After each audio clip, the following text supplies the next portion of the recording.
Assalamualaikum warahmatullahi wabarakatuh. Selamat kembali ke My Fashion semua ya.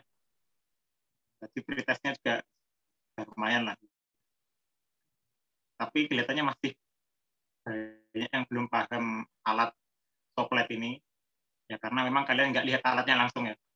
Nah, semoga video ini nanti ya bisa sedikit biar kalian tahu lah bagaimana cara kerjanya, bagaimana gambar alat soplet itu. Nah, mungkin kita bisa mulai sekarang praktikum jarinya ya. Jadi kita nanti akan lihat video untuk praktikum hari ini.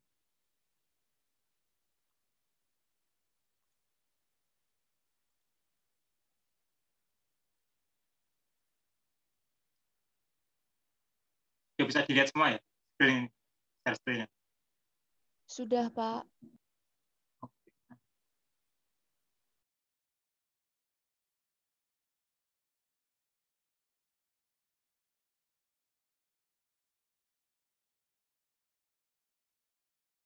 Selamat datang di Laboratorium Praktikum Pengantar Teknik Kimia 2 atau Laboratorium PPTK 2, jurusan Teknik Kimia Fakultas Teknik Industri UPN Veteran Yogyakarta. Laboratorium PPTK 2 melayani praktikum kimia fisika yang dilaksanakan pada semester gasal dan praktikum kimia organik pada semester genap. Dalam masa pandemi COVID-19, kuliah dan praktikum pada semester genap tahun ajaran 2020-2021 akan dilaksanakan secara daring. Oleh karena itu, video ini dibuat dengan harapan supaya dapat menjadi penuntun dan sekaligus memperlancar jalannya praktikum bagi mahasiswa. Praktikum kimia organik dengan kode mata kuliah 12100091 merupakan salah satu mata kuliah wajib yang harus ditempuh oleh setiap mahasiswa program studi teknik kimia pada semester kedua.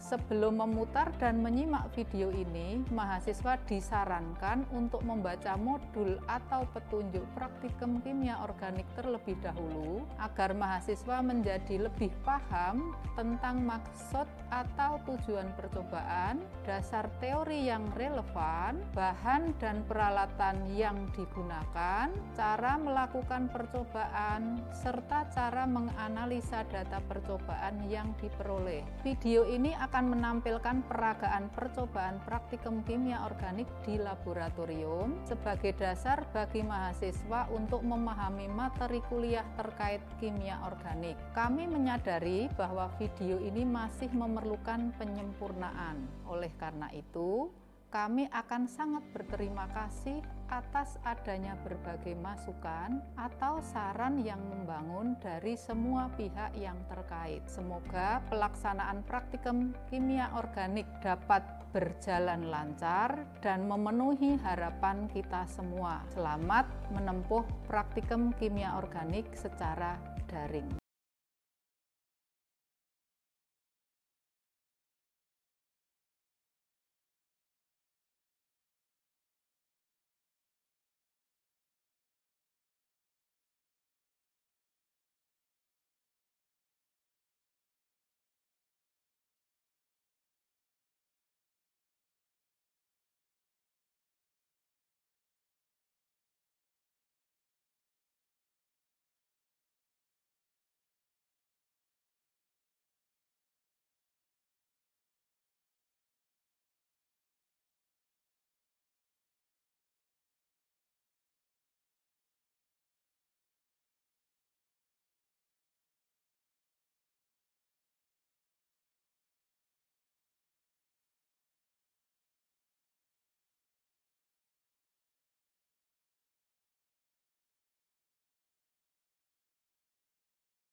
Sudah lihat video semua ya? Kira-kira ada komentar apa dari video tadi?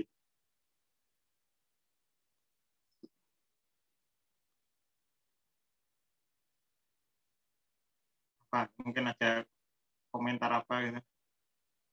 Setelah kalian bandingkan dengan modul.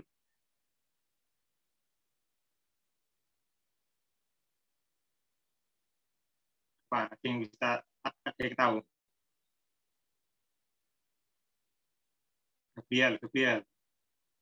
Menurutmu bagaimana video tadi? Sudah cukup jelas atau ada yang menurutmu apa ya kurang gitu? Kalau menurut saya lebih jelas yang di video, Pak, daripada yang di modul. Jelasnya gimana? Kayak ditunjukin dari proses-prosesnya. Kalau di modul kan kita nggak tahu prosesnya kayak gimana, hanya tahu langkah-langkahnya aja. Menurutmu bagaimana, Mas? Ya, yang pasti ini Pak, lebih ada bayangan tuh loh Pak, kalau lihat video gitu kan. Misalnya alat-alatnya kelihatan lebih jelas gitu, prosesnya juga gitu. Gitulah Pak, kurang lebih. Terus dari pendapatmu kalau video tadi, kira-kira sesuai bayanganmu apa yang di modul sesuai nggak ketika sudah lihat video ini? Ya, kurang lebih lah Pak. Karena dari story. Iya, Pak. Ya, menurutmu bagaimana? Ada komentar nggak dari video tadi? Enggak, Pak. Enggak. Oh, Diva Anissa. Berarti semua setuju sama video tadi?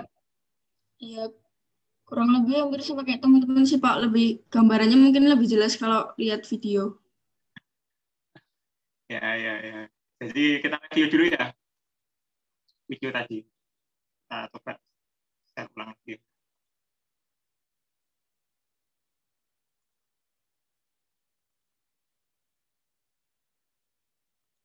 Minyak atsiri, bahan yang dibutuhkan untuk rangkaian alat statif. Nah, dari rangkaian ini kan jelas ya, ada 3 ya. Ada pendingin balik, reflux gitu ya, ada soplet, ini intinya di sini, dan ada labu ya, untuk tempatnya pelarut. Ini juga ada alat distilasi sederhana, ini nanti untuk memisahkan minyak dari pelarutnya. Nah, tapi di sini ada beberapa yang mungkin kalian perlu perhatikan gitu ya. Nah, jadi nanti kalau kalian di lab beneran,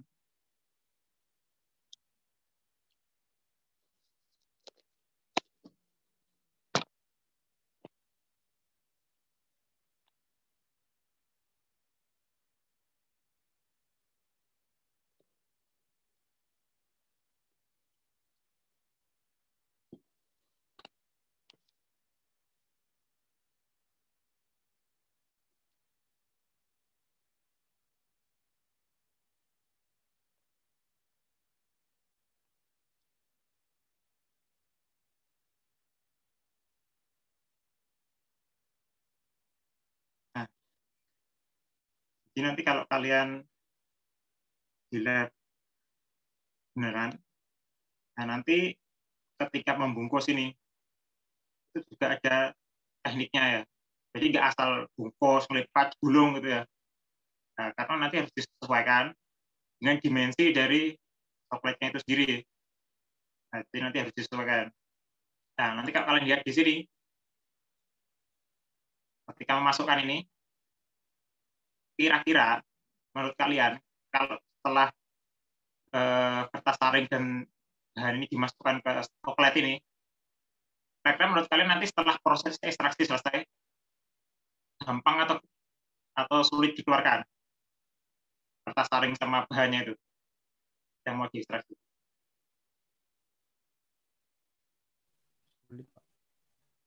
Sulitnya kenapa, Mas?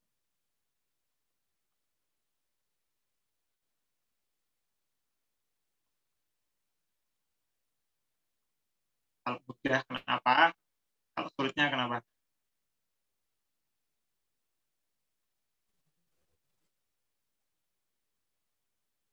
Gak apa-apa, coba aja.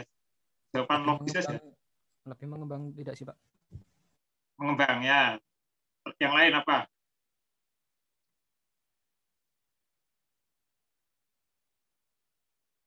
Kalau gampang alasannya apa? Kalau sulit alasannya apa?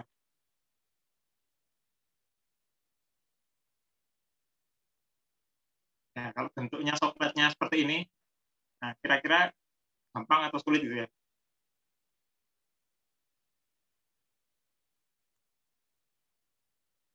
Bintang, menurutmu bagaimana Bintang? Sulit, Pak. Hah? Sulit. Kenapa sulit? Mungkin karena mengembang ada kayak apa larutan spektrometernya itu masuk ke petasan sama cengkehnya mungkin, Pak. Ya, secara umum sulit. Tapi alasannya juga sebenarnya bukan karena mengembang ya. Tapi ketika nanti ini sudah terbasahi, kertas saring dan bahannya ini terbasahi, pasti kan nempel di dinding juga. Nah, ketika nempel dan posisinya basah gitu kan, kalian mau mengeluarkan ini atau ngambil keluar, itu pasti sulit. Ya, contohnya aja, ini kan ruangnya juga sempit ya. Nah, dan di sini, di atas ini, itu ada asa. Jadi istilahnya itu asa, sambungan antar gelas, itu istilahnya asa. Nah, asa ini, itu dia lebih cekung. Jadi luas atau diameternya asa ini, dengan diameter yang di sini, tempatnya bahan ini, itu lebih besar dari tempatnya bahan. Jadi diameter di asa sini, sambungan antar gelas itu lebih kecil. Nah, jadi kalau ini sudah basah, kalian akan ambil gitu, sulit.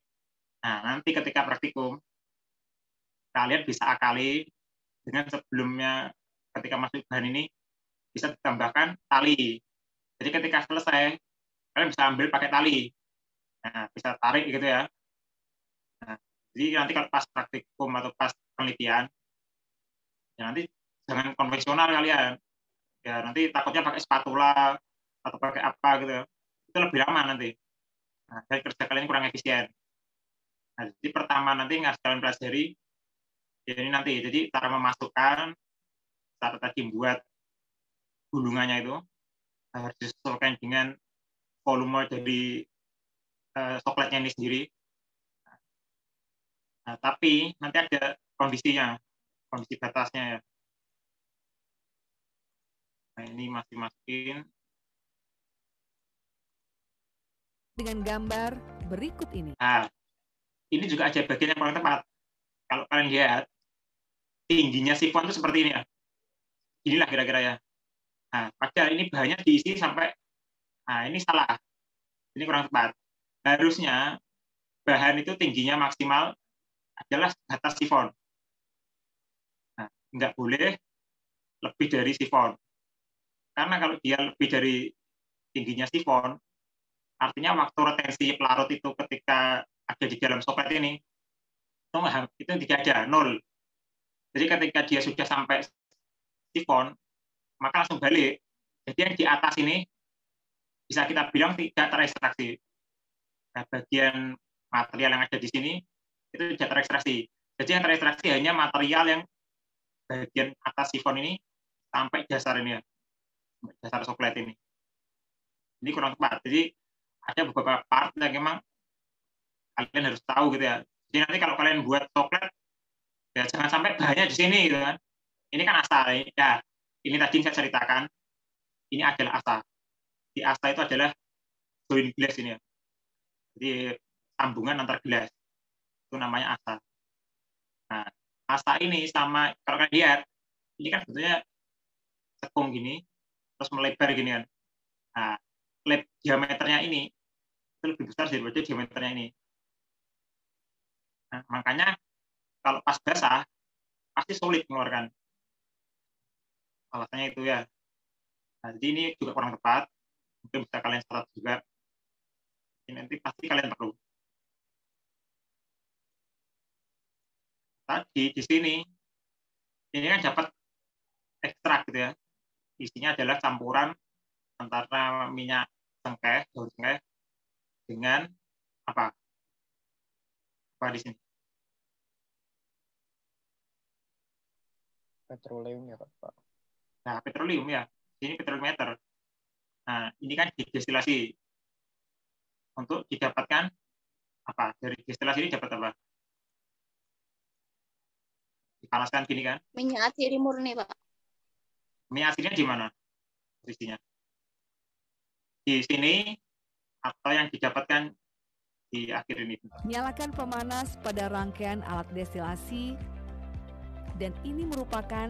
Nah, ini apa? Yang di beker ini apa? Minyak asiri atau petrolimeter?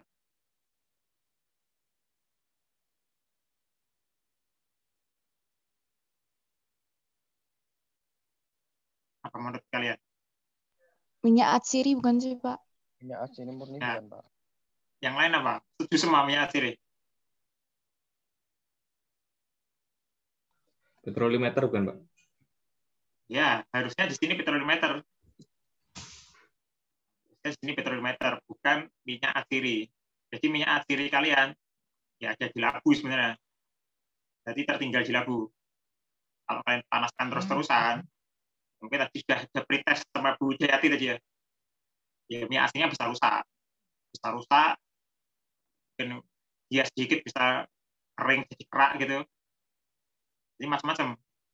Bisa berubah warna. Nah, kalau misalnya dari kuning berubah jadi coklat atau nanti jadi hitam seperti gulali gitu ya. Nah, itu berarti sudah rusak sebenarnya.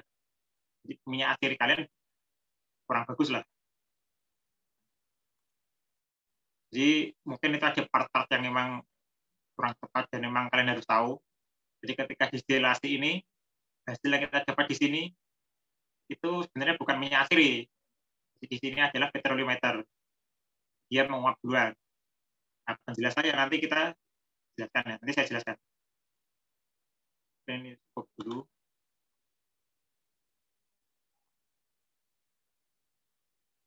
Ini mana yang belum on cam nih?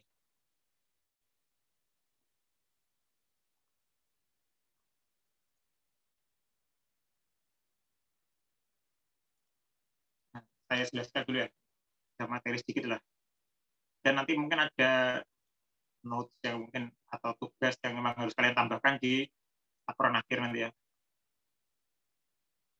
Jadi hari ini kan temanya pengambilan minyak asiri dengan cara soklet ya, dengan menggunakan soklet atau ekstraktor soklet gitu ya.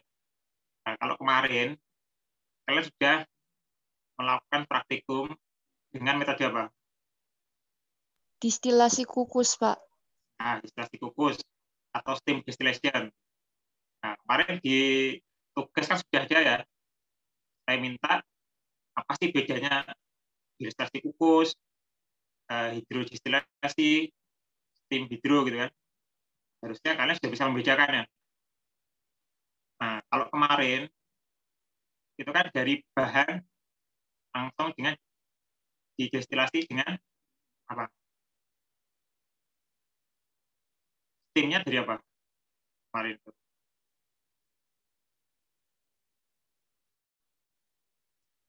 Masa lupa baru minggu kemarin. Steamnya dari distillasi kukus itu. Steam atau uapnya dari Air. ya air ya. Nah, kalau sekarang ketika ekstraksi yang digunakan adalah larut organik. Salah satunya ya petrolimeter ini. Jadi kita bicara sejarah dulu ya. Jadi soklet ini sudah proven istilahnya. Sudah lama digunakan. Nah, penemunya ya ini. Franz von Soklet. Makanya namanya alatnya soklet. Karena penemunya ya Pak Soklet ini. Nah, di tahun 79. Jadi mungkin kita sama-sama belum ada yang lahir gitu ya. Jadi alat ini sudah diciptakan gitu. Nah, secara umum di soklet itu ada 3 bagian. Yang paling utama di sini ya. Itu namanya perkolator atau bejana utama soklet. Nah, dinamakan perkolator kenapa? Karena di sini sebenarnya ada proses yang namanya perkolasi. Kalau kalian cari gitu ya, perkolasi itu ya juga metode ekstraksi. Nah, tapi dilakukan dengan cara mengalirkan pelarut. Pelarutnya itu selalu fresh, selalu baru gitu ya. Jadi bahan kalau kalian grojok ya, atau kalian alirkan pakai pelarut gitu, yang selalu baru, itu namanya perkolasi. Nah, di sini sebenarnya pelarut kalian bukan baru, karena pelarut kalian sebenarnya kan bersirkulasi, putar gitu ya, berapa siklus gitu. Nah, tapi ini bisa kita sebut perkolasi, namanya hot percolation, jadi perkolasi panas. Jadi perkolasi ada dua secara umum, ada perkolasi dingin dan perkolasi panas. Nah, kalau di soklet ini kita bisa sebut juga perkolasi panas. Nah, makanya ruang ini kita bisa namakan perkolator. Jadi ruang di sini tempatnya bahan itu namanya perkolator. Nah, terus ada juga yang lagi dibungkus dengan kertas saring, nah, itu kita bisa sebut sebagai timbel. Kalau kalian dibilangi orang timbel itu jangan bingung ya. Timbel itu adalah pembungkusnya dari apa namanya, material yang akan diekstraksi gitu ya. Jadi pembungkusannya juga macam-macam. Bisa kertas saring, bisa nanti mungkin glass wool atau apapun gitu ya. Jadi bukan hanya kertas saring. Nah, gunanya apa? Gunanya biar material kalian itu tidak ikut ke sirkus. Sirkulasi ini ya. Nah, tidak ikut bersirkulasi. Kalau material kalian ikut sirkulasi, material kalian habis. Nah, material kalian nanti akan pindah ke sini. Nah, sedangkan yang terakhir, dari soklet ini yang paling penting, setelah ada perkolator, ada timbel, ini namanya sifon. Sifon itu berupa pipa kapiler. Kecil ukurannya ya. Kalau kalian pernah belajar pipa U yang kapiler itu, untuk penentuan viskositas, nah ini yang bersama. Nah, di sini ada sifon. Jadi sifon ini adalah berupa pipa kapiler. Sekarang ke mekanismenya ya. Nah, secara umum pasti kalian harus timbang bahan gitu kan. Terus bahan itu dimasukkan dalam timbel tadi. Kalau di praktikum ini kita pakai kertas saring. Nah, terus bahan kalian ditaruh di sini kan, di perkolator tadi. Terus ininya dipanaskan. Nah, terus dipasang labu yang isinya pelarut. Jangan lupa, di sini kita menggunakan kondensor tipenya reflux. Nah, sebaiknya jangan menggunakan yang tipe Liebig. Nah, di sini kita pakai reflux. Nah, ini kalau kalian lihat animasi ini, ya seperti ini jalannya. Jadi ini mula-mula volumenya segini, ketika menguap, uap itu jalannya ke sini, ya. Terus kan panas ya uap itu ya. Di sini uap itu naik dulu. Ketika naik, ini ada air masuk, ada air keluar, ada proses pendinginan gitu ya. Ini uap ini akan turun. Turun ke sini, membasahi atau mengisi perkolator ini ya. Jadi basah ruangan material dengan bahan yang atau diekstrak ini nantinya akan terbasahi dengan ini pelarut kalian yang masih panas. Jadi pelarut kalian yang sudah dikondensasi ini akan masuk ke sini, akan masuk ke ruang perkolator, membasahi bahan kalian. Nah, ini nanti akan naik terus kan ya, sampai batasnya ini, batas tingginya sifon. Nah, kalau kalian lihat animasi ini, setelah sampai batas tingginya sifon, dia akan turun. Ini namanya sistemnya overflow. Jadi ketika dia sudah sampai ini, dia pasti akan turun. Ini namanya overflow sistem ini ya. Nah, makanya kenapa tidak boleh ini lebih tinggi dari sifon? Karena kalau ini lebih tinggi, bahan kalian lebih tinggi dari sifon, jadi bahan yang lebih tinggi ini tidak akan mengalami proses ekstraksi. Jadi ini akan diulang berapa siklus, kita tidak tahu ya. Tadi sudah Widayati sama Mbak Bentari mungkin bisa tanya ya, apa sejam boleh atau 2 jam boleh atau 3 jam mungkin. Jadi untuk coklat ini tidak ada batas waktu. Sebenarnya patokan utamanya nanti adalah kandungannya itu yang akan kita ekstrak itu optimal atau belum.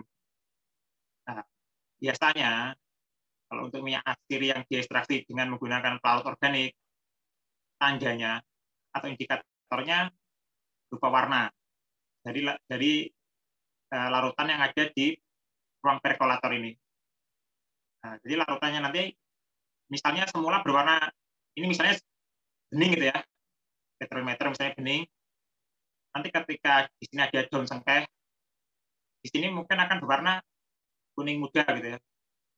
Nah, lama-lama warna kuning ini kan tadi satu siklus gitu kan ya. Nah, pindah ke sini. Nah, jadi kalian harus tahu juga ya, yang namanya satu siklus itu dihitung ketika dia menguap, terus kondensasi, terus lewat pipa sifon ini, pipa kapiler, turun ke bawah, itu namanya satu siklus. Jumlah siklusnya berapa yang dibutuhkan? Ya, tadi, kita tidak bisa menentukan. Kita akan melihat indikasi maksimalnya. Jadi misalnya kalau yang asli warna, nanti makin lama di mana ruang perkolator ini harusnya sampai warnanya bening seperti petroleum awal. Nah, petroleum awal tadi kalau bening, kalau di sini juga sudah sama beningnya hampir sama. Nah, kita bisa katakan mungkin jumlah siklus ini sudah cukup. Nah, entah itu 2 jam, mungkin bisa setengah jam ya. Nah, jadi relatif, faktornya relatif. Tapi kita hanya bisa berpatokan dengan indikator ini. Nah, jumlah siklusnya relatif, waktunya juga relatif. Jadi kita tidak bisa membatasi ya.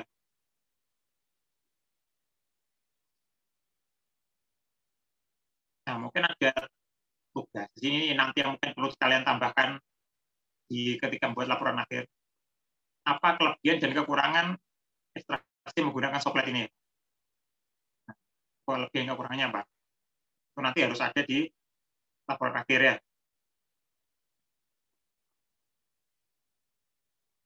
Nah, prinsip kerjanya bagaimana sih soklet itu?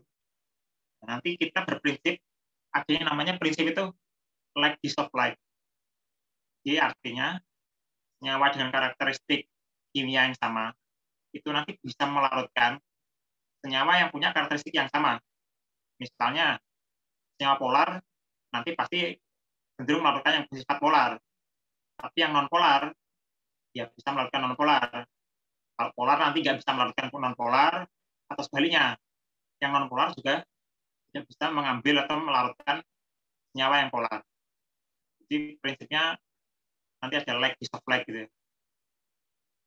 Itu prinsip dari ekstraksi menggunakan soklet ini.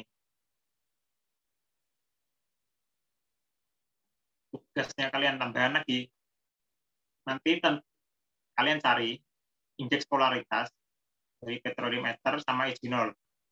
Nah, jadi kalau minyak cengkeh mungkin kalian sulit ya, karena kemarin kita kan tahu minyak cengkeh itu multi komponen, jadi komponennya lebih dari satu. Nah, tapi kita anggap eugenol karena dia mayor ya, mayor kompon dengan ya plus minus 80% lah ya. Terus interpretasikan nilai tadi itu. Nah, efektivitasnya ketika petroleum ether kita pilih atau kita gunakan sebagai pelarut untuk mengambil eugenol. Nah, nanti kalian kira-kira bagaimana? Cocok enggak? Kalau misalnya menurut kalian enggak cocok, kalian harusnya bisa memberi saran. Kira-kira pelarut apa yang cocok untuk ekstraksi eugenol ini atau minyak cengkeh ini? Oh, ternyata ini Pak. Ternyata petroleum ether kurang cocok. Kenapa? Kaitan dengan nilai polaritas tadi ya. Kenapa kok nggak cocok? Ternyata saya punya saran. Cocoknya pakai apa misalnya? Pakai benzen misalnya. Nggak apa-apa. Tapi ada buktinya. Benzen berapa polaritasnya? Benzen kan juga pelarut organik ya. atau mungkin pakai kloroform. Nah, bisa juga, siapa tahu H-General bisa diekstraksi lebih bagus pakai kloroform misalnya. Nah, setelah kalian dapat tadi kan dari hasil soklet, itu kan kalian dapat yang namanya petroliometer dengan minyak cengkeh ya. Setelah itu kan didistilasi sederhana seperti ini ya. Ini saya gambarkan lah. Kira-kira seperti ini rangkaian alatnya. Jadi ada biasa di sini nanti isinya apa?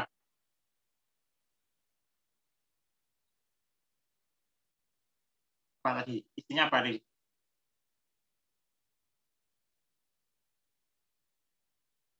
Isinya apa tadi?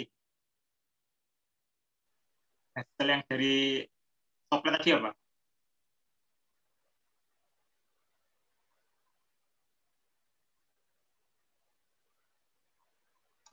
Masih ini nggak tahu Pak, petroliometer sama minyaknya. Ya, betul. Betul, Pak. Jadi memang ini adalah petroliometer sama minyak. Itu nanti memang di sini. Itu yang akan kita pisahkan untuk mendapatkan minyak asli murninya. Jadi nanti kalian panaskan, heating mantle gitu ya. Ini sebenarnya pakai heating mantle. Jadi kalian panaskan. Tadi di video kan, ini hasilnya apa kalau di video? Petroliometer Pak. Di video kok. Di video tadi apa? Minyaknya ya Pak yang di video. Ya, minyaknya. Ya, di sini tadi minyaknya. Tapi kan salah. Harusnya di sini memang petroliometer. Minyaknya di sini. Jadi minyak akhirnya nanti tertinggal di labu ini. Sedangkan petroliometernya nanti ada di sini. Nah, kapan ekstrak apa atau distilasi ini dihentikan? Yang bisa jawab nggak? Kapan kita tahu, oh, ininya petroliometernya sudah menguap semua. Jadi yang di dalam ini isinya minyak asli saja. Nah, yang tahu nggak?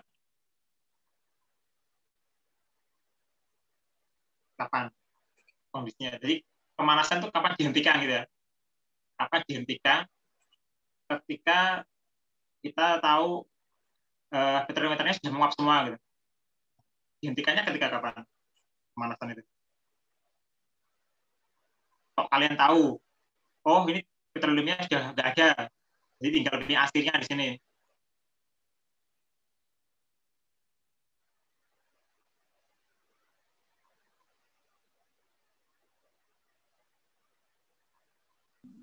Tidak terjadi penguapan lagi dan mungkin perubahan indikator warnanya, Pak. Warnanya kenapa kalau warna?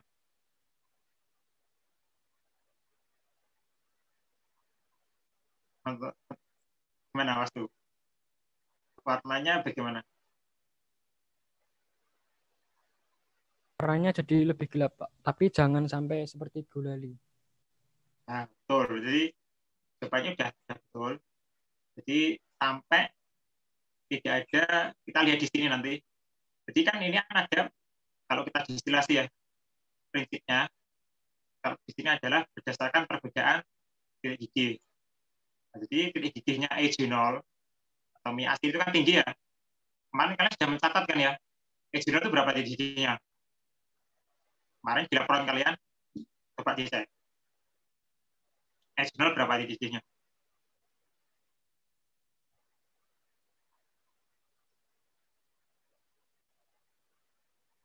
Berapa titik gigih? 254 bukan Pak? Ya, 254. Dengan petroliometer, itu tidak sampai 100. Nah, adanya gap yang sangat jauh antara petroliometer dengan H0 atau dalam hal ini minyak cengkeh gitu ya. Nah, gap yang sangat besar itu artinya ini sudah dipisahkan. Jadi ketika dipisahkan pasti petroliometer menguap duluan kan. Nah, ketika menguap duluan di sini ada petroliometer gitu ya, uapnya terkondensasi. Ini jadi petroliometer gitu kan, liquid gitu ya. Nah, petroliometer yang kita dapatkan di sini ini, nah nanti kalian lihat netesnya ini, kalau dia sudah nggak menetes lagi, berarti mungkin di sini sudah tidak ada uap petroliometer lagi. Nah, karena kalau ini sampai suhu 254, dia baru mendidih.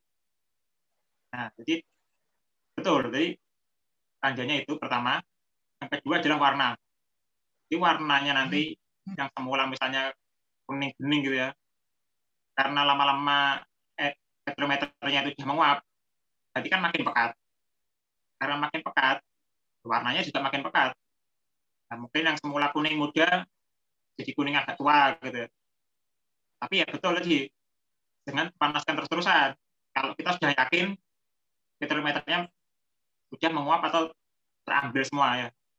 Karena kalau kalian panaskan terus-terusan, minyak kalian juga rusak. Meskipun tidak menguap atau terkondensasi ke sini. Jadi sama. Untuk minyak asli memang kita harus hati-hati. Karena dia juga termolabil gitu ya. Dia sifatnya termolabil. Sekarang kita belajar distilasi gitu ya. Nah, ini ada contoh campuran distilasi dan etanol. Itu dia pasti saling larut.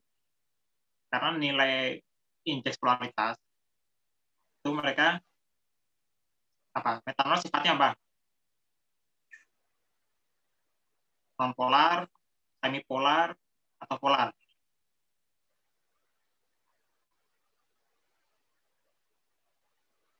Nah, metanol sifatnya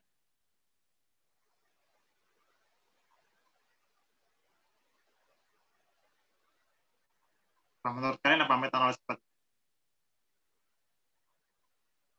Yo, ini kan SMA, masa lupa? Semipolar bukan, Pak? Kurang tepat. Jadi metanol itu adalah polar, etanol juga polar. Karena tadi kita belajar prinsip lag disoft lag ya.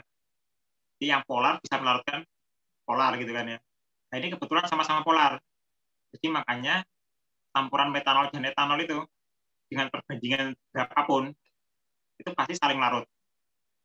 Jadi mungkin kalian kalau membedakan metanol dan etanol di lingkungan biasa agak sulit. Nah, caranya ya pisahkan dengan distilasi. Nah, bisa pakai alat ini untuk memisahkan metanol dan etanol. Jadi ini contoh kita belajar lagi. Nah, ini ada kasus gitu ya. Nah, nanti kasus ini akan identik dengan nanti juga kalian juga perlu menghitung ya. Atau jadi nanti kalian ada tugas juga untuk menghitung E0 dengan hidrometer. Nah, tapi ini untuk kasusnya pertama ini kita belajar campuran metanol dan etanol. Sama kan tadi petrolimeter dengan E0 dengan atau minyak cengkeh tadi itu kan juga larut tadi ya, satu fase gitu. Nah, sama ini metanol dan etanol juga satu fase. Sama juga prosesnya dipisahkan secara distilasi. Jadi nanti kalian harus bisa ya menghitungnya. Nah, kemarin kalian masih ingat hukum Raoult nggak?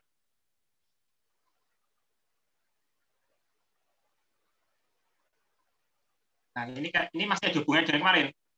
Jadi kalian nggak boleh istilahnya, karena ini memang masih ada hubungannya. Ya, ada yang tahu hukum Raoult kemarin?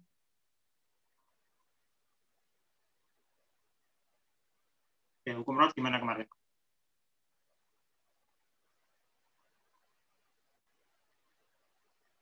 Yang bisa jawab.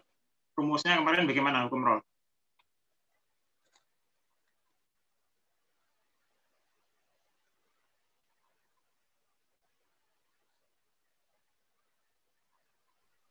Tekanan uap ya sama dengan tekanan parsial kali fraksi mol. Kurang tepat. Jadi jawabannya sudah bagus ya. Sudah aktif lah, bagus. Jadi kemarin kalau kalian belajar hukum Raoult itu adalah tekanan parsial, kebalik tadi ya, sama dengan tekanan vapor pressure gitu ya. Ini PI bintang gitu ya, kalikan fraksi mol. Jadi ini itu adalah vapor pressure, ini fraksi mol, sedangkan ini adalah tekanan parsialnya. Nah, hukum Raoult kemarin berlaku untuk apa? Ini berlaku untuk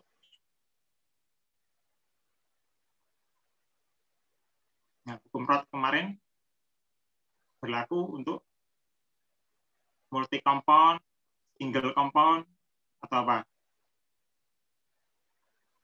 multi kompon. Balik, salah. Jadi hukum Rath itu untuk satu komponen atau satu senyawa gitu ya. Jadi kalian harus ingat-ingat sampai nanti. Mungkin ini di termo nanti juga keluar gitu ya. Tapi masih nanti ya lah.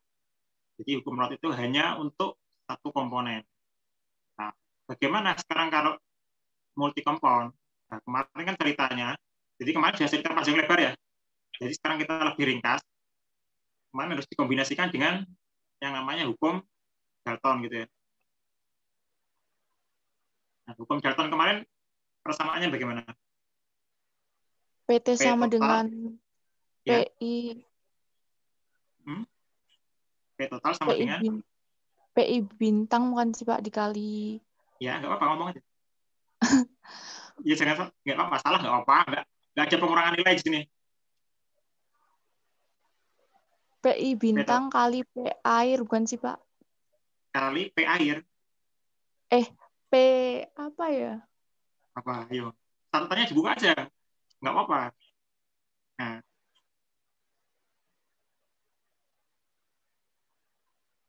Hukum Dalton, nggak apa-apa, buka aja. Kan ini juga jaring gitu kan.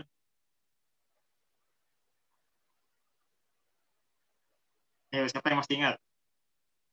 Hukum Dalton kemarin. P1 plus P2 plus P3. Nah, kemarin kan hukum Dalton gitu kan ya. P sama dengan P1 plus P2 plus H. Tapi ini berlaku untuk atau ketika apa? Atau dua atau lebih senyawa itu saling apa? Saling melarutkan atau saling tidak melarutkan? Ketika saling larut. Iya. Iya. Iya, Pak. Saling larut. Ya, jadi kurang tepat. Hukum ini P total sampai dengan P1 plus P2. Nah, itu sebenarnya untuk yang saling larut. Sudah betul ya tadi? Untuk yang saling larut. Ya, saling larut gitu ya. Nah, terus berarti kalau kita dapat ini, kita bisa turunkan ya. Ini bisa kita substitusi ke sini ya. P1 adalah P1 bintang kalikan fraksi molnya gitu ya. P2 bintang kalikan fraksi mol 2. Nah, kemarin untuk steam distillation persamaannya kan beda. Steam distillation kemarin kasusnya adalah tidak saling larut gitu ya. Tidak saling larut. Makanya N-nya untuk masing-masing komponen ini nilainya berapa kemarin? Untuk kasus yang tidak saling larut, N-nya dari masing-masing komponen ini berapa?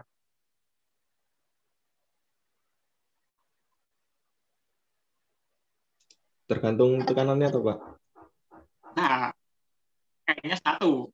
Makanya kemarin di kasus yang steam distillation itu, P total itu adalah P1 bintang plus P2 bintang.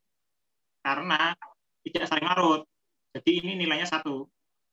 Ini nilainya 1, ini nilainya 1. Nah, tapi bedanya sekarang kalau distilasi karena saling larut ya. Nah, berlaku persamaan ini. Kalau tidak saling larut, ini persamaannya. Tetapi kalau saling larut, nah ini tidak saling larut ya. Nah, tapi untuk yang saling larut, pakai ini. Atau pakai yang ini. Bisa pakai ini, atau pakai yang ini. Nah, sekarang karena saling larut, ini kan fraksi mol ya. Fraksi mol itu nilainya berapa sih? Menurut kalian?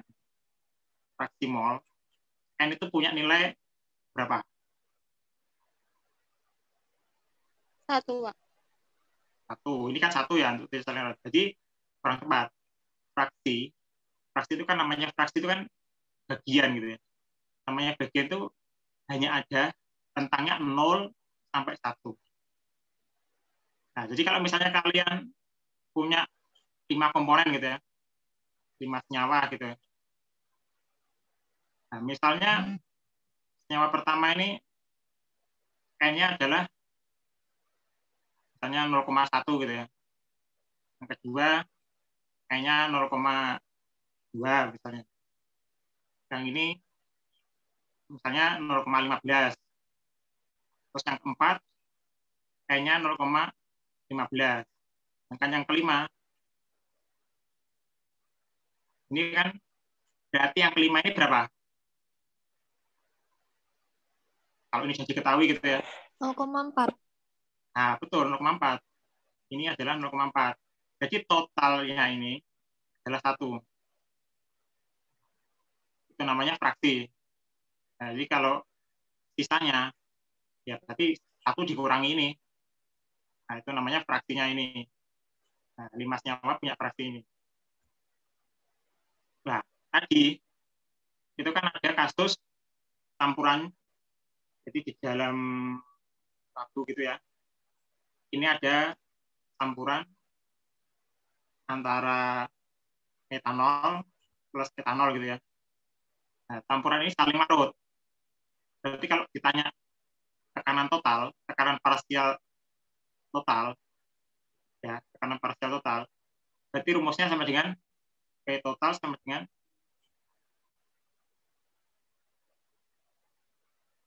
bagaimana? Kan ini saling larut ya. Ini saling larut. Di dalam campuran labu ini ada metanol dan etanol. Tekanan totalnya berapa? P total sama dengan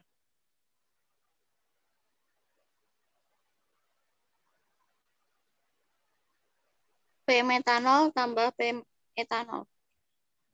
Nah, P metanol tambah P etanol. Terus kalau diturunkan lagi dengan adanya fraksi mol, persamanya jadi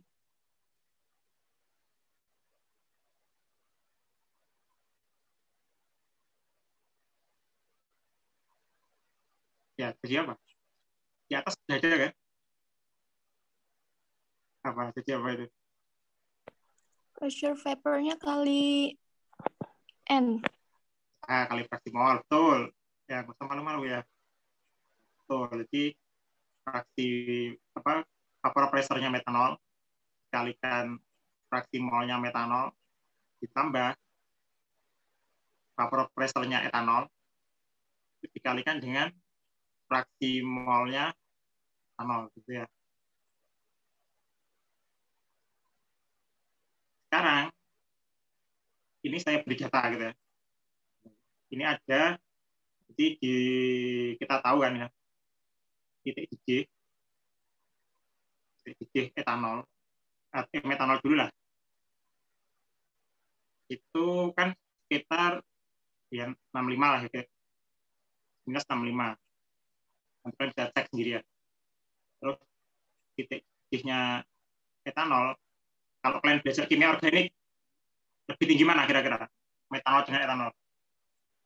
J-nya. Ya kan kemarin kimia organik, ya etanol ya. Nah, lebih tinggi etanol. Buktinya tinggi etanol itu ya sekitar 78 derajat Celcius. Nah, sekarang ada data tekanan ininya metanol di suhu 64 atau 65 derajat Celcius ini, itu metanol itu punya vapor pressure. Jadi vapor pressure itu nilainya 760 torr. Sedangkan ini di suhu yang sama, di suhu 65 derajat Celcius, itu punya vapor pressure itu nilainya 400 torr.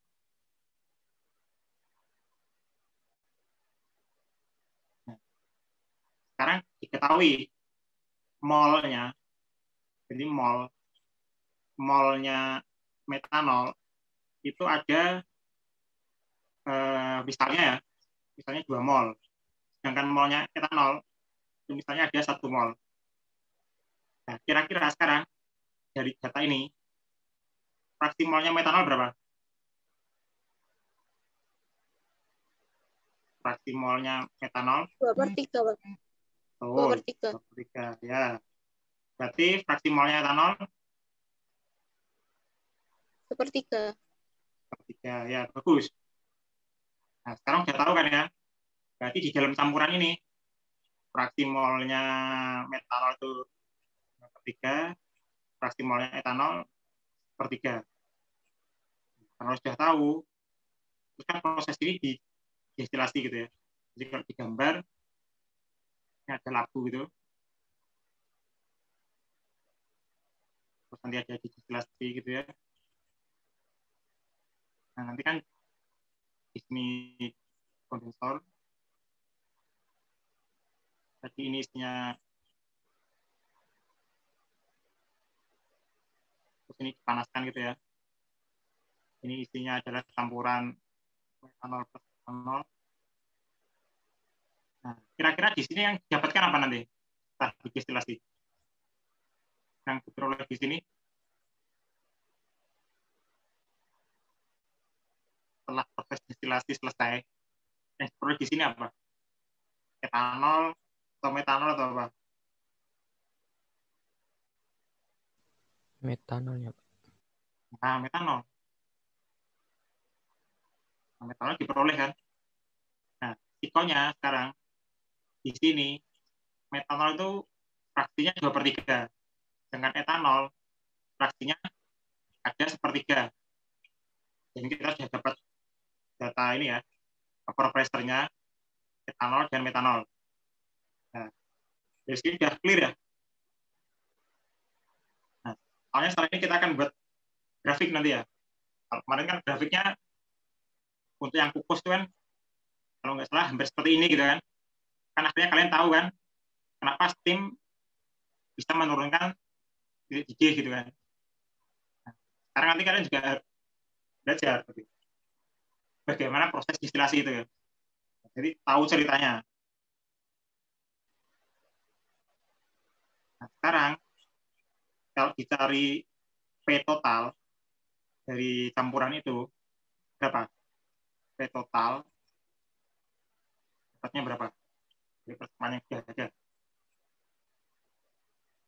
P total sama dengan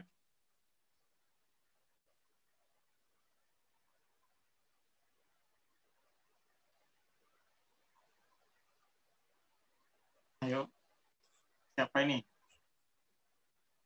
Yang bisa jawab? Rahma Elfrita.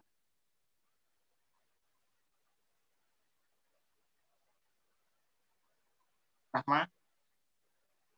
Gimana? Loh, kamu dari mana ini? Enggak. Nah, tadi tanya, ini sudah kamu tanya. P total itu bagaimana? Persamaannya sekarang jadi apa? Datanya sudah ada, fraksi molnya ada. Nah, sekarang P total sama dengan? Oh, berarti angkanya? Ya, angkanya. Persamaannya ada ya? 2/3 kali 760 ditambah 1/3 100. Betul, ya, betul. Jadi kalau kita pakai persamaan ini, masukkan gitu ya, kita substitut ke situ. Nah, berarti kan P-nya ini, P metanol itu kan 760. Kita masukkan aja. 760 kali 2/3 ditambah 400 kali 1/3 gitu ya. Itu nanti P total. Kamu nggak tahu ketemunya berapa. Nanti kalian bisa hitung sendiri. Soalnya ini pecahan gitu ya. Nah, tapi yang jelas nanti ketemu berapa tor gitu. Nanti ketemu berapa tor. Nah, kemarin hubungan P dan T bagaimana? Hubungan antara P dan T kalau di STEAM kemarin, hubungannya bagaimana? Sebanding, berbanding terbalik, atau seperti apa? Berbanding terbalik, Pak. Nah, berbanding terbalik. Jadi P per T, kalau kita belajar kemarin ada PV NRT gitu ya. Nah, P per T kan sama dengan NR per P gitu. Hubungannya berbanding terbalik. Sama. Di sini juga masih berlaku ini. Hubungan ini masih berlaku. Nah, dari sini sudah Jelas atau belum? Soalnya setelah ini kita menggambar grafik.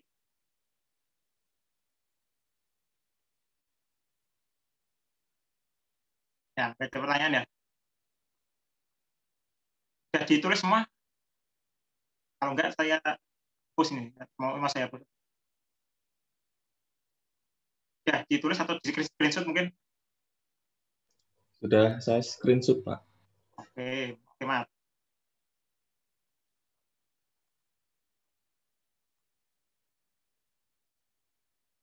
Nah, sekarang kalau kita gambar, grafiknya kira-kira seperti ini.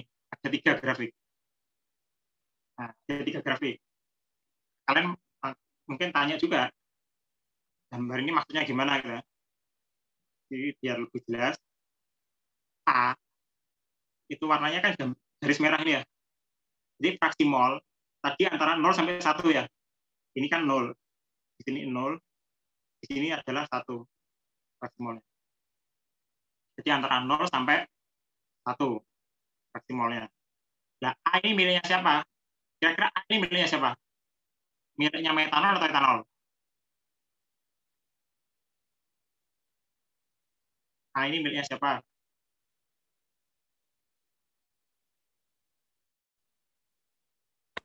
A ini miliknya siapa? Kan gampang, kalau nggak metanol ya etanol gitu. Nah, kira-kira miliknya siapa tapi? Metanol bukan, Pak? Kurang tepat ya. Jadi kita buktikan harusnya miliknya etanol. Kok bisa miliknya etanol? Nah, gimana? Nah, jadi pertama, kalau A ini kita anggap adalah etanol, sedangkan B kita anggap metanol, nah, A adalah etanol dan B adalah etanol. Tadi, kalau misalnya kita buat fraksi molnya metanol itu adalah misalnya etanol itu adalah 1, berarti tekanan dari parsialnya etanol itu berapa nilainya? Tadi kan ada persamaan gini kan ya, PI itu sama dengan PI bintang dikalikan N fraksi mol. Nah, sekarang kalau ditanya, misalnya P-nya etanol, berarti kan sama dengan PE bintang kalikan N-nya etanol. Nah, sekarang kalau N-nya 1 di sini gitu ya, nah, berarti sama dengan P ini, partial pressure-nya etanol, sama dengan Vapor pressure-nya. ya semacam vapor pressure, bersama lama lu. Semacam vapor pressure. Tapi ini ketika NE sama dengan 1 ya. Jadi kondisi ini diperoleh ketika NE sama 1. Tapi ketika fraksi molnya 0, ya berarti PE-nya ini ya 0. Ya, di sini tempatnya ya. Ini 0 kan. Nah, ketika sama dengan 1, tadi nilainya ini berapa? Jadi nilainya ini berapa? Kalau ditanya, titik ini nilainya berapa?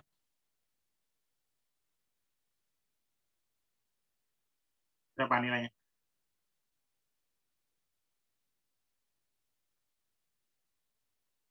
Di data tadi, di screenshot tadi mestinya ada kan?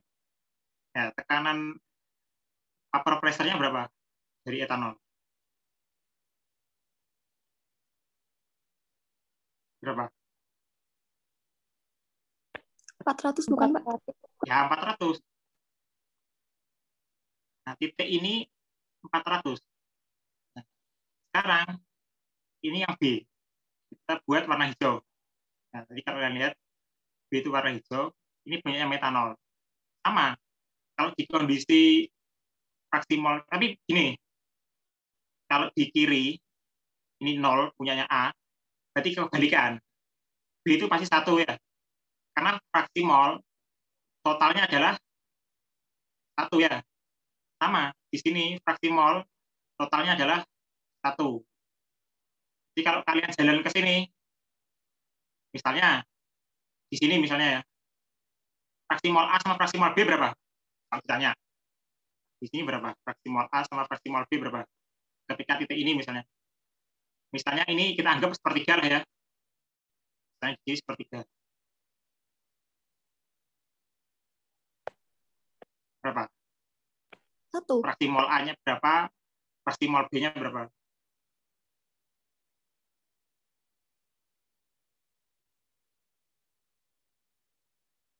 Berapa? Ayo, masa lupa nih. A-nya berapa? Di titik ini. Ini misalnya nilai ini sepertiga misalnya. Nah, sepertiga A lah. Nah, berarti fraksi molnya A itu berapa? Di titik ini. 2/3. Kurang tepat. Jadi gini, tadi kan diceritakan ya, kalau A dari kiri ke kanan, itu nilainya 0 ke 1. Tapi B dari kiri ke kanan, itu sebaliknya. 1, ini 0 paling kanan. Nah, kenapa kok bisa seperti itu? Karena kesetimbangan jumlah fraksi mol di garis lurus ini harus totalnya 1. Nah, kalau ini 0, pasti B 1. Kalau A-nya 1, pasti B 0. Nah, sekarang, kalau ininya sepertiga A, artinya, berarti fraksi mol A itu ya sepertiga. Sedangkan fraksi mol B, berarti kan sisanya 1 dikurangi sepertiga. Nah, berarti 2/3.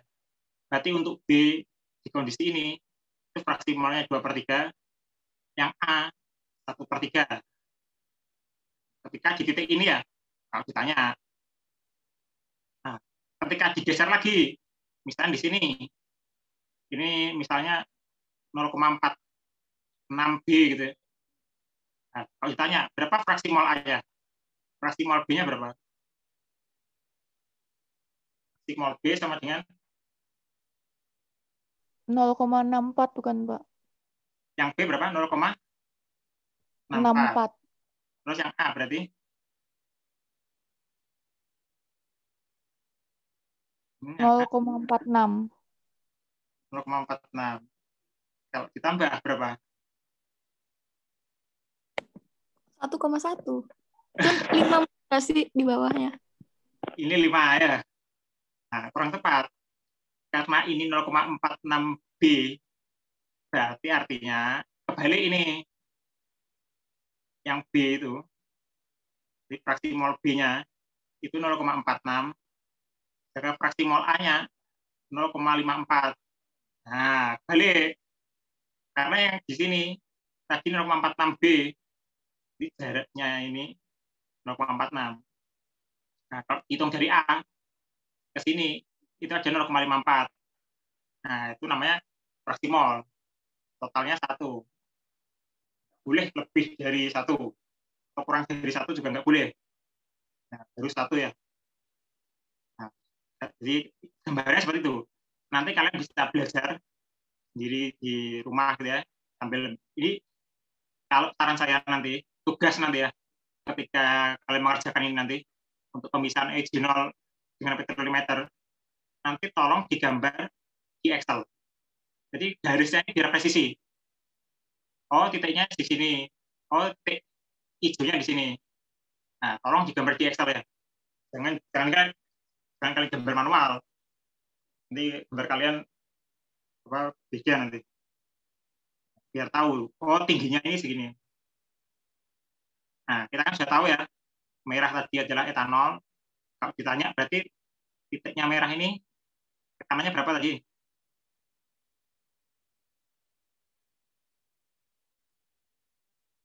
Merah itu berapa? 400. 400. Oke. Bagus. Kalau yang hijau ini berapa, Mat?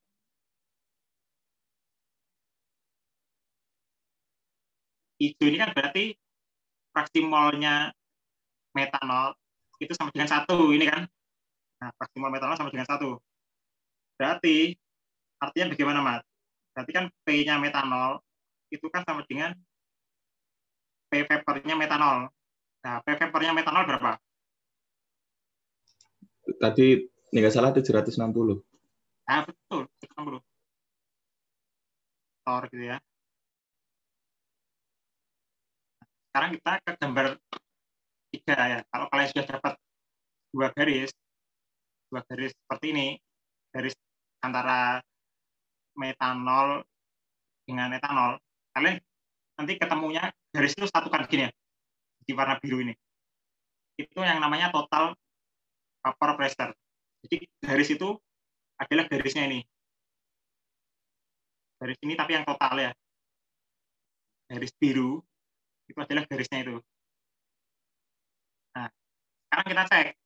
Kalau kalian nggak percaya.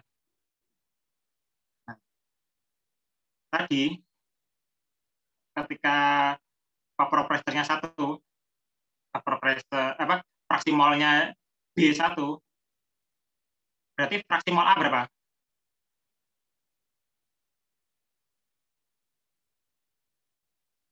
0. 0, bagus. Berarti di sini kalau kita punya hukum Dalton tadi ya, P total itu kan sama dengan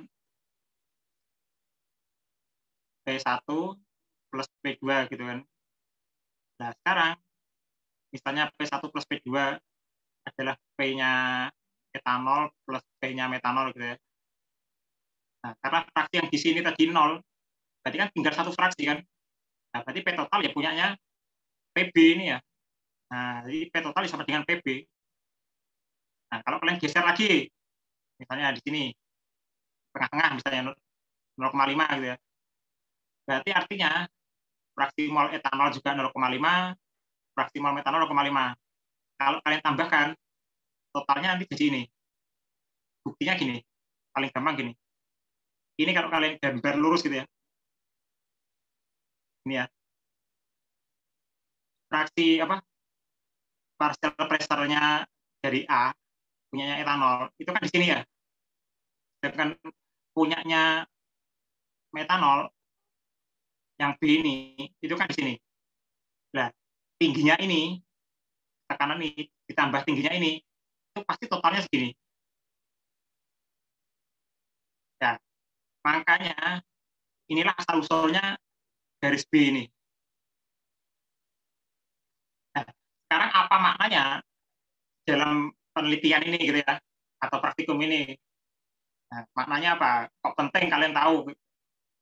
Nah, tadi kan kita tahu sudah tahu tekanannya kan? Nah, tekanannya tadi kan tekanan totalnya sudah tahu. Nah, tadi metanol punya berapa bagian? Di metanol punya berapa bagian? Ya, fraksi molnya metanol tadi berapa? Metanol 2/3, etanol 1/3. Ya, bagus.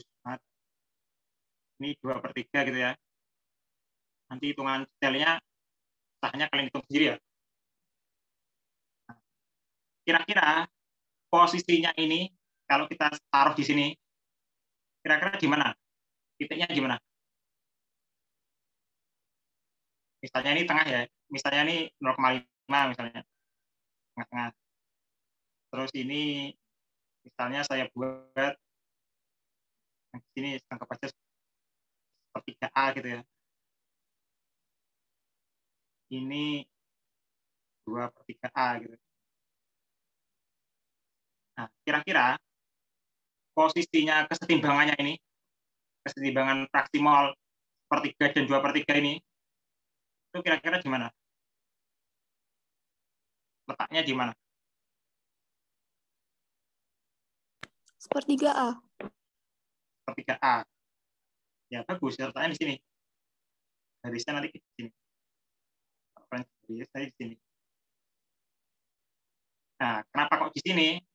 A tadi adalah etanol, punya fraksi 1/3. Kalau kalian hitung dari sini,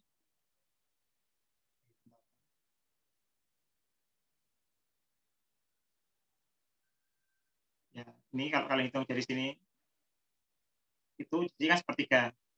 Ini miliknya A. Nah, tapi kalau B, itu masih 2/3. Hitungnya dari sini. Ini 2/3-nya. Itu miliknya B ya.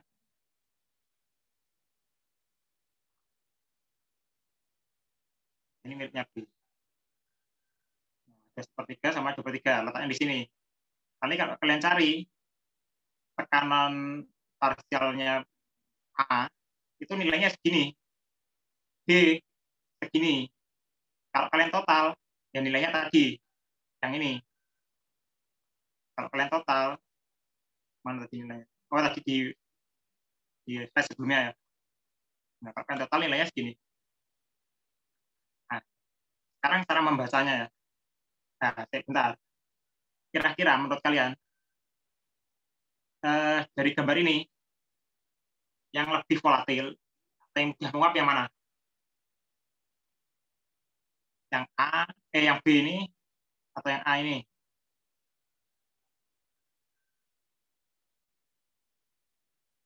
Yang A, Pak. Yang A. Ini masih kurang paham. Harusnya yang B. Tadi kan sudah ditanya, P dan T itu punya hubungan berbanding terbalik gitu ya. Nah, karena ini tekanannya lebih tinggi, ya berarti P-nya tekan lebih tinggi, berarti suhunya kan lebih rendah. Suhunya lebih rendah. Ini sebaliknya, tekanannya rendah, berarti T-nya lebih tinggi. Buktinya tadi, kalian bisa cek di titik DJ atau boiling point dari etanol dan metanol. Jadi ceritanya gini, ini interpretasinya ya. Nanti sekalian juga harus interpretasikan etanol dengan keterolimeter ya. Nah, jadi gini, di awal ada campuran tadi, campuran antara metanol dengan etanol gitu ya. Metanol dengan etanol, mula-mula yang akan menguap duluan, kan lebih volatil, itu kan metanol. Jadi kita anggap fraksi molnya metanol itu 1. Jadi ketika proses distilasi, ini jalannya dari sini. Kan ini dari sini. Dari sini tekanannya, jadi yang kalian itu garis biru ya. Seiring berjalannya waktu distilasi, nanti jalannya ke sini. Terus gitu ya. Nah, ketika tekanan total vapor pressure ini turun, suhu pasti makin lama makin naik. Karena berbanding terbalik. Nah, ini kan turun ya, biru ini kan turun ya. Suhunya turun terus kan biru ini. Nah, nanti di realitanya pasti suhunya naik. Nah, jadi suhu, kalau kalian ada termometer, tadi kan dia ada di atasnya ini, itu kan ditaruh termometer gitu ya. Kalau kalian baca di sini, pasti termometer juga naik. Mungkin 59, naik jadi berapa 60, nah gitu ya. Jadi ceritanya seperti itu, interpretasinya. Biar kalian tahu ceritanya, tidak hanya secara fisik gitu ya. Nah, vapor pressure turun, totalnya turun terus gitu. Nah, semakin turun, suhunya makin naik, makin panas. Nah, ketika suhunya makin panas, ketika sampai sini, kira-kira menurut kalian ya, yang B itu tinggal berapa jumlahnya?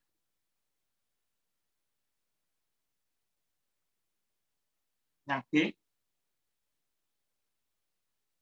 jumlahnya tinggal berapa? Jumlah B, kira-kira pas di titik ini, B atau metanolnya itu, kira-kira masih banyak atau tinggal setengah atau mungkin 0, nggak ada gitu ya, atau bagaimana?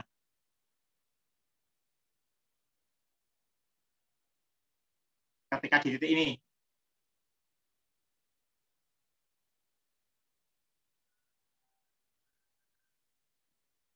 Christian, gimana Christian? Pendapatmu? Habis, Pak. Habis ya. Ketika di titik ini, metanolnya tepat habis, sudah tepat distilasi, sudah tepat pindah ke sini. Di sini, di kondisi ini, metanolmu dapatnya sudah 100%. Nah, di titik itu. Nah, nanti kalau kalian panaskan lagi, itu jadinya garis merah ini. Kalian ikuti garis merah ini sampai ke bawah. Jadi garis merah ini itu adalah pemanasan etanol. Jadi kalau kalian panasi etanol, suhunya naik lagi. Ini kan makin turun. Ya, vapor pressure-nya makin turun kan. dari sini sampai 0 ini. Nah, ini turun, suhunya lebih tinggi lagi. Suhunya jauh lebih tinggi lagi daripada ini. Nah, jadi makin turun tekanan, suhunya juga makin naik. Makanya nanti kalau kalian cek di termometer, setelah ini habis, mungkin nunggu sebentar gitu ya, nanti akan naik lagi termometer ini. Suhu di termometer akan naik lagi. Sampai ya habisnya ini, terdistilasi sempurna.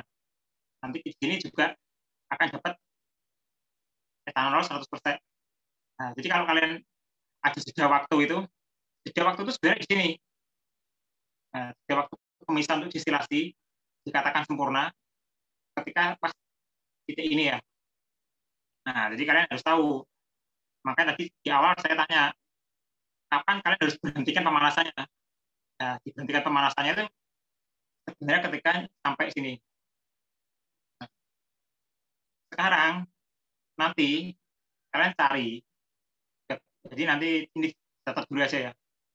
Nanti ini ada namanya titik di mana istilahnya tekanan vapor ini partial pressure dari A dan B itu sama. Nah, nanti akan saya tanyakan di laporan kalian harus ada ya di fraksi berapa tekanan partial pressure dari A dan B itu sama. Jadi di mana PA dan PB itu sama. Nah, letaknya di sini, sifat potongan ini.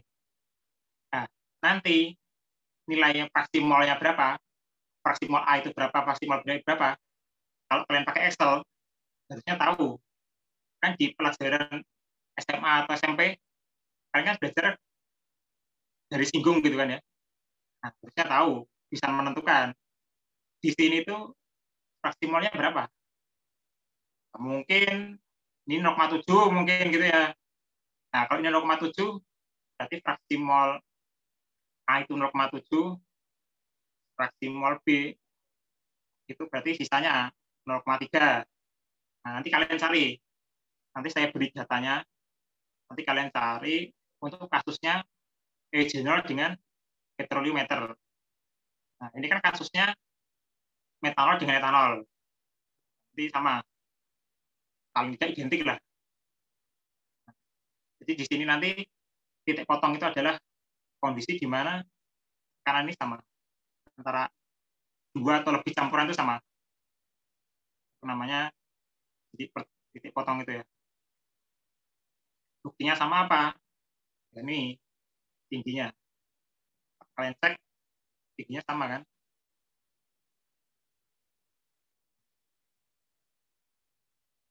Nanti totalnya ini berarti harus berapa? Di sini nanti. Kira-kira karena sama berarti harus berapa?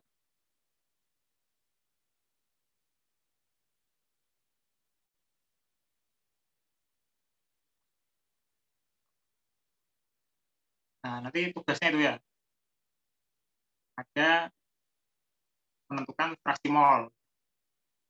Di mana tekanan partial pressure-nya dari petroliometer dan eugenol itu sama. Nanti titik ini berarti yang dimaksud. Nah, fraksi molnya berapa? Terus menentukan nilainya. Nilai tekanannya itu berapa? Nilai tekanannya kan ada di sini. Nah, ininya nilainya berapa? Nah, ini kan sama. Kiri kanan kan sama nilainya. Nilai tekanannya.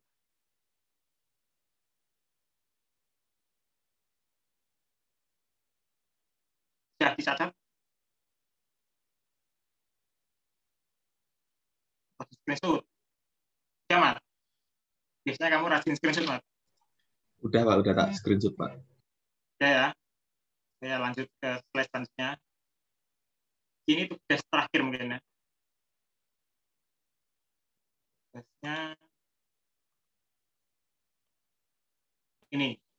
Nanti sebutkan pelarut lain yang mungkin digunakan untuk ekstraksi dengan coklat ini. Untuk case-nya minyak atsiri. Kalau kalian dapat contohnya minyak cengkeh ya lebih bagus lagi. Terus yang kedua, bandingkan efektivitas kalau kita ekstraksi dengan steam distillation yang kemarin dengan coklat gitu ya. Nah, nanti tambahkan dengan review beberapa jurnal ya, ada di Science Direct atau library lain. Jadi nggak harus Science Direct juga nggak apa-apa. Kalian kemarin kan juga sama, tim distillation tapi untuk cengkeh. Sama kan ini sekarang. Tapi sekarang adalah coklat untuk cengkeh. Nah, nanti datanya kan mungkin dari Bu Widayati sama Mbak Bentan nanti ya. Nanti kan kalian tahu, oh tim distillation hasilnya kemarin berapa. Sekarang nanti data yang didapat berapa. Nanti mana yang lebih bagus gitu ya. Dibandingkan. Sama ditambahkan review. Nah, kalau dari review jurnal, tim sama coklat, bagaimana kira-kira? Nah, mungkin kalau di sini, mungkin nanti dapatnya coklat lebih bagus misalnya. Tapi di jurnal bilang tim lebih bagus misalnya. Ya kalian berikan datanya itu ya. Nah, yang ketiga, review metode ekstraksi lain. Baik itu konvensional maupun non-konvensional. Nah, jadi yang kita lakukan ya minggu kemarin dengan sekarang, yaitu steam distillation dan coklat ini dua metode ini itu adalah metode konvensional. Di dua metode ini masuk konvensional. Ya, apa yang non konvensional? Ya banyak. Nanti kalian cari. Ya, yang digunakan untuk minyak atsiri atau kalau ada spesifik minyak cengkeh apa? Jadi, pastinya ada beberapa, sudah ada banyak. Di metode non konvensional itu apa aja? Nah, nanti bandingkan ya. Jadi di review. Nah, terus yang pertanyaan yang terakhir atau tugas yang terakhir ini, jadi review aplikasi lain dari penggunaan coklat selain untuk ekstraksi minyak atsiri. Kira-kira coklat itu digunakan apa sih? Masa hanya minyak atsiri gitu kan? Nah, kira-kira untuk apa lagi coklat itu? Nanti juga sama, kalian review dari jurnal. Nah, jurnal-jurnal yang kalian ambil untuk sebagai referensi itu nanti dilampirkan di laporan akhir. Kan nggak ngeprint kan kalian, tinggal melampirkan aja kan, jadikan satu PDF. Jadi tugasnya itu. Ada beberapa tugas kan tadi ya. Jadi mulai pertama tadi ada beberapa tugas yang memang kalian perlu kerjakan gitu ya. Nah, nanti kalau jurnal-jurnal itu sampaikan. Nggak apa-apa, laporan kalian 50 halaman, nggak apa-apa. Jurnalnya 40 halaman, nggak apa-apa. Nah, makin banyak jurnal makin bagus. Nah, biar kalian juga baca gitu ya. Tahu, oh coklat itu ternyata nggak hanya minyak atsiri, ternyata penting untuk misalnya untuk uji kosmetik misalnya atau ada apa. Nah, jadi kalian biar tahu aplikasi yang lain. Karena untuk penelitian nanti mungkin kalau kalian bidangnya masuk ke penelitian semacam organik itu juga penting mungkin ya. Nah, kan tapi paling nggak kalian tahu aplikasinya tidak terbatas untuk minyak atsiri.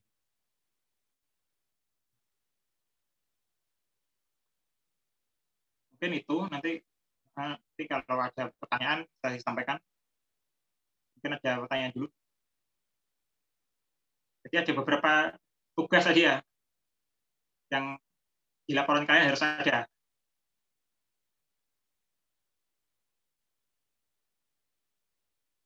Nah, di laporan kalian ada beberapa yang memang dari dua laporan itu yang nulisnya menurut saya bagus ya, cukup lengkap, memberikan datanya, alasannya apa gitu.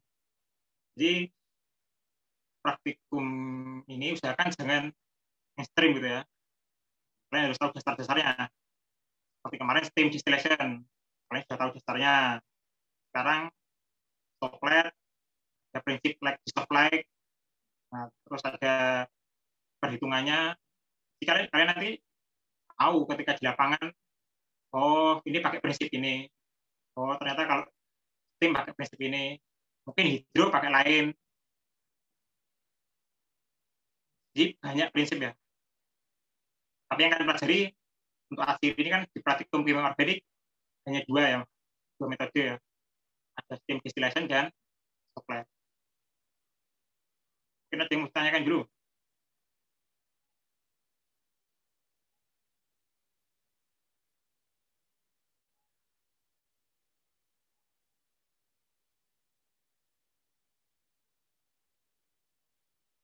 Ada yang mau ditanyakan?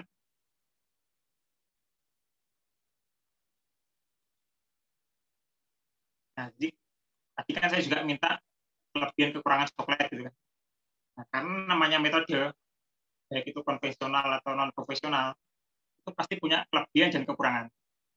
Jadi nggak ada metode yang sempurna gitu ya. Nah, jadi kalian perlu ingat juga, jadi seiring berjalannya waktu gitu, metode ekstraksi itu banyak. Tapi juga sama, pasti setiap metode itu ada celahnya gitu, ada kekurangannya. Nah, makanya kalian harus bisa mengkritisi kekurangannya steam itu di mana, kurangnya coklat di mana.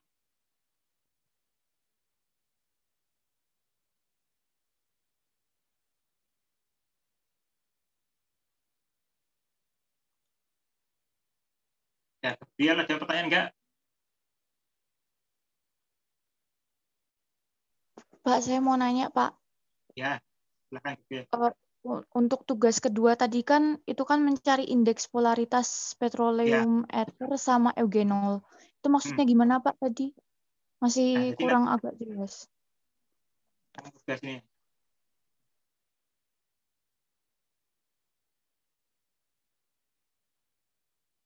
Yang ini ya.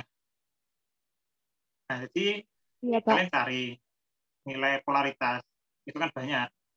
Ada istilahnya log P gitu misalnya. Log polarity gitu. Ada lagi indeks polaritas yang bukan log P. Ya, jadi indeks itu nilai tapi terstandarisasi. Terserah itu berupa nilainya apapun. Tapi yang penting kalian cantumkan sumbernya.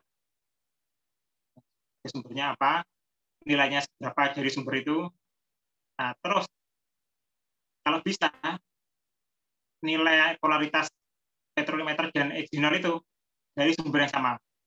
Karena gini, kalau kalian berbeda sumber, nilai itu jadi relatif. Jadi mungkin antara log P dengan polaritas yang non log P itu nggak bisa kalian bandingkan. Jadi nantinya jatuhnya relatif. Nah, terus kalau kalian sudah dapat nilai masing-masing polaritas injeknya, ya polarity injeknya itu ya, nah, nanti interpretasikan. Misalnya polaritasnya petrolimeter 10 gitu nilainya misalnya. Eugenol misalnya nilainya 9 gitu. Nah, itu kan dekat ya, mendekati. Nah, kira-kira interpretasinya bagaimana? Atau kalau misalnya petrolimeter 10, eugenol 1. Nah, kira-kira hubungan dua nilai itu seperti apa? Kalau dihubungkan dengan prinsip like disoft like gitu ya. Ya, yang polar bisa melarutkan polar, yang non polar bisa melarutkan non polar. Kalau perlu kalian cari nilai polaritas itu rentangnya berapa sih? Misalnya dari sumber A, oh dikatakan polar ketika log P-nya misalnya minus 0, berapa sampai berapa. Dikatakan semi polar berapa. Dikatakan non polar misalnya lebih dari 10 atau gimana gitu. Nah, terus interpretasikan. Nah, kan tahu misalnya, oh ternyata petrolimeter ini semi polar, eugenol polar. Jadinya kurang bagus. Makanya tadi saya minta kalian juga berikan saran atau pelarut lain kalau misalnya kurang bagus, kira-kira apa pengganti petrolimeter. Nah, sertakan juga nilai polarity injeknya. Nah, misalnya, oh Pak, saya nemu nih yang bisa ngekstrak eugenol bagus, misalnya pakai benzen. Ya nggak apa, benzen nilainya berapa, eugenolnya berapa. Terus kalau diinterpretasikan, oh ternyata sama-sama polar. Nah, oke, berarti kan itu. Baik, Pak. Terima kasih. Ya. Ada lagi yang mau ditanyakan?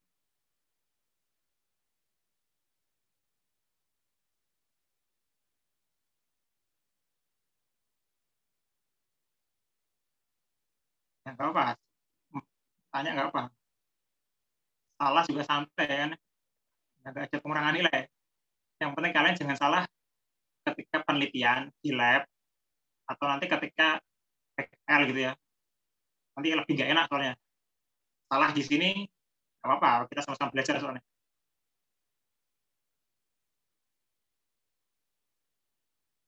Nanti kalau misalnya PKL misalnya dunia pertambangan gitu ya, minyak gitu ya. Jadi mungkin kalian coklatnya juga terpakai. Jadi di dunia minyak, misalnya kalau kalian di Ciklat Migas, Tepu atau mana gitu ya, mereka juga masih pakai coklat untuk menentukan pH, poliaromatik hidrokarbon. Kandungannya berapa sih? Nah, mereka juga kadang pakai coklat menentukan poliaromatik hidrokarbon. Nah, itu kan sudah saya jawab ya.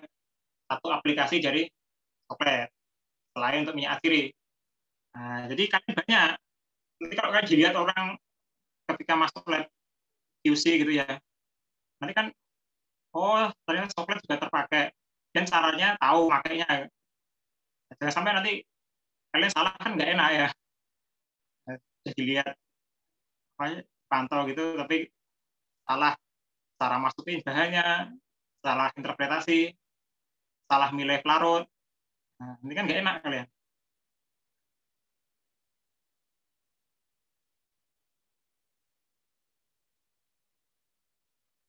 Nanti mau tanyakan lagi. Nah, makanya tugas kalian cukup banyak. Harapan saya, kalian bisa lebih paham. Jadi meskipun kita online seperti ini, kalian bisa lebih paham, belajar banyak gitu ya. Oh, prinsipnya tahu, cara kerjanya ini seperti ini, pemilihan pelarut itu seperti apa yang harus dipertimbangkan. Nanti kalau kalian megang alat yang real yang benar-benar alat gitu ya, nah, kalian nggak kagok atau nggak inilah, kalian nggak bisa tahu oh cara kerja alatnya seperti ini.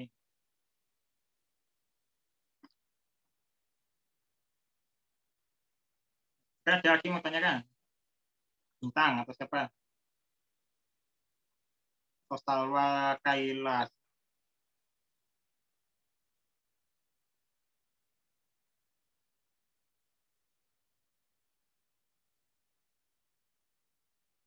Ahmad, coba pertanyaan Mat.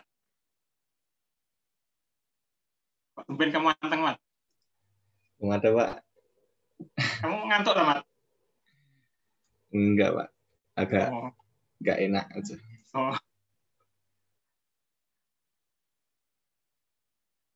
Pak, ini nih, misal nih, kan tadi Ya. kan di tugas akhir bawah sendiri itu tulisannya, nggak salah, mencantumkan jurnal internasional gitu. Misal yang dicantumin tuh, itu nanti tetap pakai bahasa Inggris apa diartiin dulu atau gimana Pak?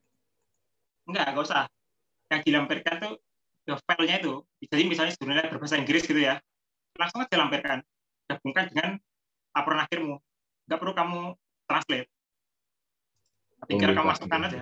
Ya, gabungkan satu file dengan PDF-mu gitu kan.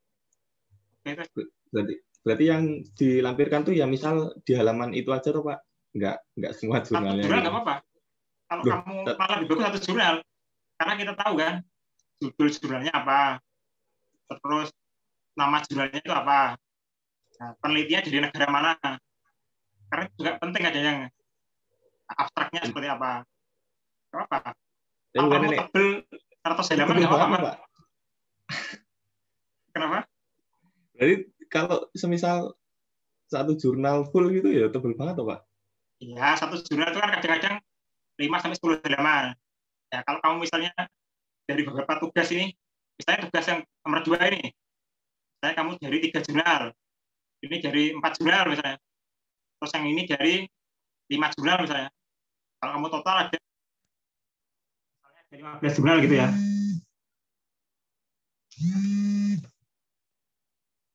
Nah, kalau kamu total dari 15, masing-masing jurnal halamannya 10, totalnya 150 halaman, jurnalnya doang, ya nggak apa-apa, Mas.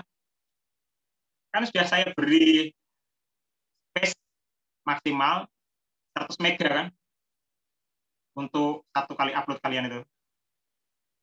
Nah, jadi kalian bisa mengupload file kalian itu, batasnya itu satu kali upload itu 100 mega.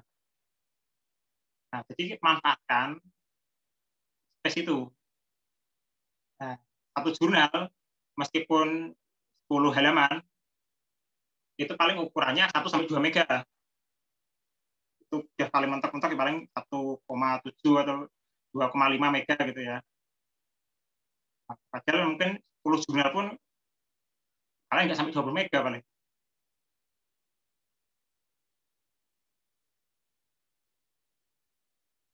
Oke, Pak. Makasih, Pak. Ya. Ada lagi yang lain mungkin? Nggak apa-apa, laporannya tebal nggak apa-apa.